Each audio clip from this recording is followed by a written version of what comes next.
بہت مدتوں پہلے کی بات ہے کہ شام ملک میں ایک نیک دل بادشاہ رہا کرتا تھا۔ اس کی رعایا اس سے بہت خوش تھی۔ بادشاہ کو پھول اور پودے بہت پسند تھے۔ اس نے اپنے محل میں بہت بڑا شاہی باغ بنا رکھا تھا۔ وہ روز مغرب کی نماز کے بعد اپنے باغ میں جایا کرتا تھا۔ ایک دن بادشاہ اپنے باغ سے واپس آیا اور عشاء کی نماز پڑھ کر سو گیا۔ اس نے خواب میں دیکھا کہ آسمان سے 4 پریاں اتر رہی ہیں۔ ان میں سے ایک پری نے اپنے ہاتھ پھیلائے اور زمین سے ایک سونے کا تنا اگ گیا۔ پھر دوسری پری نے ہاتھ پھیلائے اور اس تنے پر چاندی کی شاخیں لگ گئیں۔ پھر تیسری پری نے اپنے ہاتھ پھیلائے اور ان شاخوں پر ہیروں کے پتے لگ گئے۔ اس خوبصورت سونے چاندی کے درخت کو دیکھ کر بادشاہ حیران رہ گیا۔ اچانک ان میں سے ایک پری سیب بن گئی اور اس درخت پر ایک عجیب قسم کا جانور آ کر بیٹھ گیا۔ اس جانور نے وہ لال رنگ کا سیب کھانا شروع کر دیا اور پھر بادشاہ کی آنکھ کھل گئی۔ بادشاہ کو اپنے اس عجیب خواب پر بہت تعجب ہوا۔ بادشاہ کے دل میں ایک خواہش جاگی تھی کہ اس کے باغ میں بھی بالکل اسی طرح کا ایک درخت ہو۔ بادشاہ کے پاس خواب کی تعبیر بتانے والے ایک بزرگ تھے۔ اگلے روز بادشاہ اس بزرگ کے پاس گئے اور اپنا خواب بتا دیا۔ بزرگ نے کہا، بادشاہ، جو آپ نے پریاں دیکھی ہیں وہ کوہ کاف کی پریاں تھیں۔ ان کو ایک ظالم دیو نے قبضے میں کر رکھا ہے۔ ان کو آپ کی ضرورت ہے۔ بادشاہ نے اپنے تمام سپاہی اکٹھے کیے اور کہا کہ جو اس دیو سے پریوں کو چھڑا کر لائے گا اسے میں اپنی بہت سی دولت دے دوں گا۔ دولت کی لالچ میں ہر کسی نے اپنی ایڑھی چوٹی کا زور لگا دیا، لیکن سب ناکام ہو کر لوٹے۔ بادشاہ کا ایک وزیر بھی تھا۔ بادشاہ کو اس وزیر پر بہت اعتماد تھا۔ اس نے بادشاہ سے اجازت مانگی کہ اسے اس کام کے لیے بھیجا جائے۔ بادشاہ مان گیا۔ اب وزیر کوہ قاف کی جانب نکل پڑا۔ جب وہ جنگل میں سے گزر رہا تھا تو اسے ایک عجیب و غریب زخمی شخص نظر آیا جو درد سے کرا رہا تھا۔ وزیر نے اس زخمی شخص کی مدد کی اور اس کی مرہم پٹی بھی کی۔ زخمی شخص نے اس کا شکریہ ادا کیا اور اس سے پوچھا کہ وہ کہاں جا رہا ہے۔ وزیر نے سارا قصہ بیان کر دیا۔ زخمی شخص نے کہا کہ وہ دیو بہت خطرناک ہے۔ میں ایک ذکر جانتا ہوں جو تمہارے کام آئے گا۔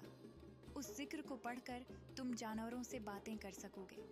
زخمی شخص نے وزیر کو ایک منتر سکھا دیا اور پھر وہ اپنی راہ کو نکل گیا۔ وزیر کچھ دور ہی گیا تھا کہ اسے 2 مچھلیاں تالاب کے باہر پڑی نظر آئیں۔ ایک مچھلی نے کہا کہ اے آدم زاد، ہماری مدد کرو، ہم مر رہی ہیں۔ دوسری مچھلی نے کہا کہ یہ ہماری زبان نہیں سمجھ پائے گا، لیکن وزیر سمجھ گیا تھا۔ اس نے مچھلیوں کو اٹھا کر پانی میں چھوڑ دیا۔ مچھلیوں نے اسے دعا دی۔ وزیر وہاں سے نکل گیا۔ وہ اپنی منزل کی طرف روانہ تھا۔ تب اس نے کسی کی آواز سنی۔ اس نے سنا کہ چونٹیوں کی رانی اپنے لوگوں کو بھاگ جانے کا کہہ رہی ہے۔ جلدی ہٹ جاؤ، یہ آدم زاد ہمیں کچل دے گا۔ وزیر مسکرایا اور ایک طرف ہو کر چلا گیا۔ اب وزیر کوہ قاف کے قریب ہی تھا۔ وہ چل رہا تھا کہ اچانک اس نے اپنے سامنے جھاڑیوں میں حرکت محسوس کی۔ اس نے قریب جا کر دیکھا تو ان جھاڑیوں میں ایک بونا پھنسا ہوا تھا۔ وزیر نے بونے کو ان جھاڑیوں سے نکالا تو بونے نے اس کا شکریہ ادا کیا اور اس سے پوچھا کہ وہ کہاں جا رہا ہے۔ وزیر نے اسے بھی سارا معاملہ بتا دیا۔ بونے نے کہا، میرے پاس ایک ایسی چادر ہے جسے اگر تم اپنے اوپر اوڑھ لو تو تم کسی کو بھی نظر نہیں آؤ گے۔ اس طرح تم اس دیو سے مقابلہ کر سکو گے۔ بونے نے اس وزیر کو ایک چادر دی۔ وزیر شکریہ ادا کرتا ہوا نکل گیا۔ اب وہ کوہ قاف کی حدود میں پہنچ چکا تھا۔ اس نے ایک بہت خوبصورت اور بڑا محل دیکھا۔ محل کے باہر 2 عجیب مخلوق پہرا دے رہی تھیں۔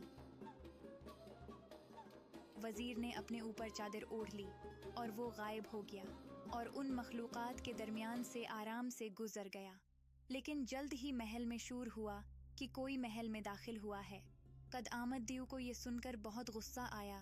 اسے پہلے کہ وہ کچھ کرتا وزیر دیو کے سامنے آ کھڑا ہوا اور اس نے دیو کو کہا کہ وہ کوئی نقصان پہنچانے نہیں آیا، وہ بس یہ چاہتا ہے کہ ان پریوں کو آزاد کر دیا جائے، اس کے بدلے وہ جو کچھ چاہتا ہے لے لے۔ قد آمد دیو ہنسنے لگا، لیکن وزیر نے اسے یقین دلایا کہ وہ پیچھے نہیں ہٹے گا اور جو کچھ وہ کہے گا وہ کرے گا۔ دیو نے کہا کہ اگر تم میرے 2 کام کر دو تو میں ان پریوں کو چھوڑ دوں گا۔ وزیر راضی ہو گیا۔ دیو نے اپنی انگلی میں سے ایک خوبصورت انگوٹھی اتاری اور دریا میں پھینک دی۔ مجھے کل صبح تک یہ انگوٹھی واپس چاہیے۔ وزیر پریشان ہوا کہ وہ اتنے بڑے دریا میں انگوٹھی کیسے ڈھونڈے گا، اور پھر اسے وہ مچھلیاں یاد آئیں۔ اسی دریا میں ہی وہ مچھلیاں رہا کرتی تھیں۔ اس نے ان مچھلیوں کو بلایا اور سارا ماجرا بیان کیا۔ مچھلیوں نے کہا، تم فکر مت کرو، ہم تمہیں صبح ہونے سے پہلے انگوٹھی لا دیں گے۔ اور ایسا ہی ہوا۔ مچھلیوں نے انگوٹھی لا کر وزیر کے حوالے کی۔ وزیر نے وہ انگوٹھی دیو کو پیش کی، لیکن جلد ہی دیو نے اپنی دوسری شرط بھی رکھ دی۔ اس نے 3 بوریاں باجرے کی زمین پر گرائیں اور کہا کہ کل دوپہر تک یہ سارا باجرا مجھے بوریوں میں واپس چاہیے۔ وزیر پھر پریشان ہوا۔ تب وہاں چونٹیوں کی فوج آ گئی اور انہوں نے دوپہر تک 3 بوریاں باجرے سے بھر دیں۔ دیو یہ دیکھ کر بہت حیران ہوا۔ وزیر نے کہا، میں نے تمہاری شرائط پوری کی اور اب ان پریوں کو جانے دو۔ دیو ہنسا اور کہا کہ تم انسان بہت بیوقوف ہو، تم نے میری باتوں کا یقین کر لیا، میں نے تم سے جھوٹ بولا تھا۔ وزیر کو دیو کی بات سن کر بہت غصہ آیا۔ اس نے جلدی سے بونے کی دی ہوئی چادر تانی اور خنجر پکڑ کر دیو کی جانب بڑھا اور اس کے سینے میں گھونپ دیا۔ دیو بلند آواز میں چیخ مارتا ہوا زمین بوس ہو گیا۔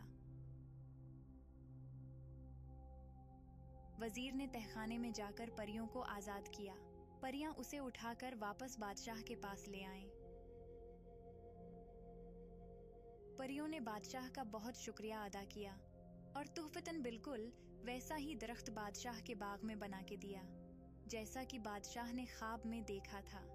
بادشاہ نے اپنے وعدے کے مطابق اپنی بہت سی جائیداد اپنے وزیر کے نام کر دی اور پریاں خوشی خوشی واپس پرستان کی طرف روانہ ہو گئیں۔